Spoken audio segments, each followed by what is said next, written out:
Hi எல்லாரும் சுகமா இன்றைக்கி ஒரு இன்ட்ரெஸ்டான விஷயம் என்னென்னு சொன்னால் யூரோப்பில் இருக்கிறவங்களுக்கு லவ் வந்தால் என்ன பாட்டை ப்ரிஃபேர் பண்ணலாம் அப்படின்னு சொல்லி என்னோடய ஒப்பீனியனில் நான் இந்த பாட்டை சூஸ் பண்ணியிருக்கேன்.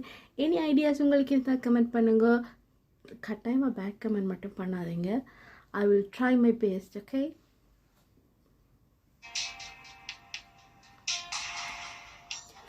இல்லாத ஊரிலே அடியா பூ கேட்பதில்லை, பின் இல்லாத ஊரிலே குடிதான் பூ பூப்பதில்லை, உன் புடவை முந்தானே சாய்ந்தது இந்த பூமி பூ பூத்தது, இது கம்பன் பாடாத சிந்தனை உந்தன் காதோடையா சொன்னது, புது வெள்ளை